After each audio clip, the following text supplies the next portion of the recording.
And the oldest surviving royal wedding dress goes on display in central London. Now, what do you think? A silver silk-embroidered gown fit for a princess. In fact, this is said to be the oldest surviving royal wedding dress, and it's more than 200 years old. It's just one of the pieces on display at a new exhibition at the Queen's Gallery next to Buckingham Palace. It tells the story of life in Georgian Britain and how the era ushered in many of the cultural trends we know today. Alice Bandikravi reports. Royal weddings and their dresses have long captured the public imagination. And whilst they may not have always been white, they have always been very elaborate.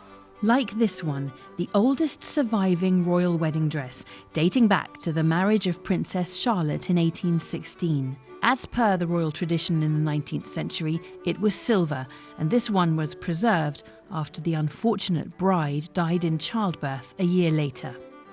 The dress is part of an exhibition here at the Queen's Gallery about fashion and the Georgians, in part popularised by recent hit shows like Bridgerton and its forthcoming spin-off, Queen Charlotte. You refuse to help a lady in distress? I refuse when she's trying to go over a wall so that she does not have to marry me.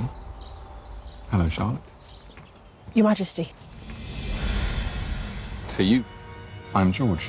These portraits are of the real George III and Queen Charlotte in their coronation outfits, complete with heavy gold brocade and ermine fur. You can see in her bodice there are diamonds and heavy stones embroidered into it. That dress in 1761 cost around £16,000. That's £10 million in today's money. The Georgians are not famous for their modesty.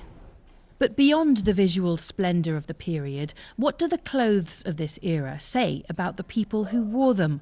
Well, the Georgians were actually highly conscious of making sustainable clothes that could be altered and reused. The craftsmanship that goes into making these clothes is absolutely extraordinary.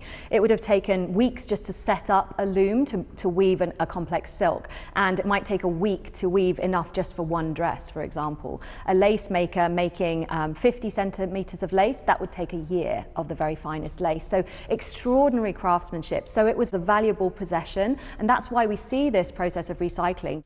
Zach Prentice is a tailor, which is handy because he doesn't own any modern clothes at all. The Georgians were nothing if not quite practical people. I mean, my pockets are huge. I can fit whole bottles of champagne in them. So useful. Exactly. You can see why dresses like this one, worn at court, might have eventually made way for more streamlined silhouettes. And it was in the Georgian era that breeches and stockings for men eventually died out to make way for the undeniably more practical trouser. Alice Bandikravi, BBC London.